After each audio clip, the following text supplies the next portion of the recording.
হুথিদের অবিশ্বাস্য শক্তি, MQ-9 reaper ধ্বংসের চাঞ্চল্যকর রহস্য, হুথিদের ধ্বংসযজ্ঞ, মার্কিন ড্রোনের বিপর্যয়। মার্কিন যুক্তরাষ্ট্রের গর্ব MQ-9 রিপার ড্রোন একের পর এক মাটিতে পড়ে যাচ্ছে। কিভাবে হুথিরা মার্কিন সামরিক প্রযুক্তিকে নাস্তানাবুদ করছে, আজ জানবেন সেই অবিশ্বাস্য কাহিনী।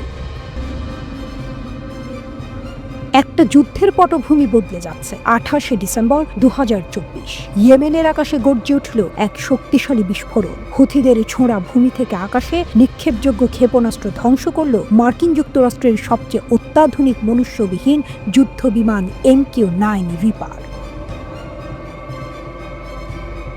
আর এটা মাত্র শুরু। 4 দিনের মধ্যে হুথিরা দ্বিতীয় রিপারকেও মাটিতে নামিয়ে আনল। এটি কি কেবল দুর্ঘটনা, নাকি একটি সুপরিকল্পিত যুদ্ধ কৌশল? অপ্রতিরোধ্য হুথিরা। যখন বিশ্বের পরাশক্তি মার্কিন যুক্তরাষ্ট্র গোপন গোয়েন্দা মিশনে ব্যস্ত, তখন হুথিরা তাদের ড্রোন শিকারের ক্ষমতা বারবার প্রমাণ করছে। নভেম্বর 2023 থেকে 14টি MQ-9 রিপার তারা ধ্বংস করেছে। অবিশ্বাস্য দক্ষতা, নিখুঁত পরিকল্পনা। এটাই কি নতুন সামরিক সুপার পাওয়ারের উত্থান? প্রতিটি রিপারের মূল্য প্রায় $30 মিলিয়ন এবং হুথিদের দাবি অনুযায়ী তারা গত 15 মাসে প্রতি মাসে কমপক্ষে একটি MQ-9 রিপার ভূপাতিত করেছে। হুথিদের কাছে যে ভূপৃষ্ঠ থেকে আকাশে নিক্ষেপযোগ্য ক্ষেপণাস্ত্র রয়েছে, তার বেশিরভাগই ইয়েমেনের যুদ্ধের আগের সেনাবাহিনীর মজুদ থেকে পাওয়া রাশিয়ান তৈরি ক্ষেপণাস্ত্র। এর মধ্যে রয়েছে SS-6 ফাস্টার এবং থাকিব ক্ষেপণাস্ত্র। এছাড়া হুথিরা দাবি করে যে তারা নিজস্ব ক্ষেপণাস্ত্র ডিজাইন তৈরি করছে, তবে এসব নকশা আসলে ইরানি অস্ত্রের অনুকরণ বা ইরানের প্রযুক্তির উপর ভিত্তি করে তৈরি।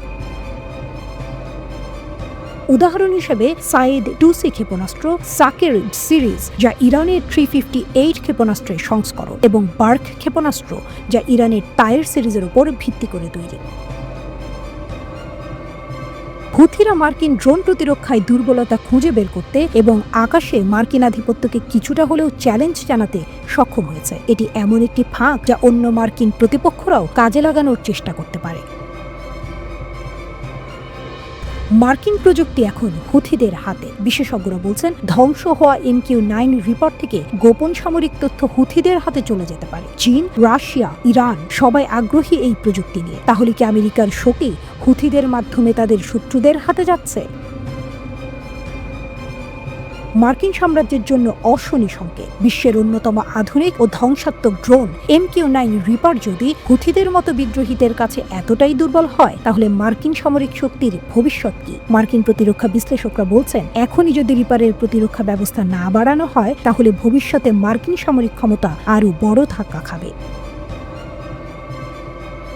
প্রতিশোধ না পরাজয়? হুথিরা কি শুধু MQ-9 রিপার ধ্বংস করেই থেমে থাকবে, নাকি তারা আরও বড় কিছু পরিকল্পনা করছে? 19 ফেব্রুয়ারি তারা একটি মার্কিন F-16 যুদ্ধ বিমান এবং MQ-9 রিপার লক্ষ্য করে ক্ষেপণাস্ত্র ছোঁড়ে। যদিও হামলা সফল হয়নি, কিন্তু এটিকে মার্কিন যুক্তরাষ্ট্রের জন্য নতুন বিপদের ইঙ্গিত নয়?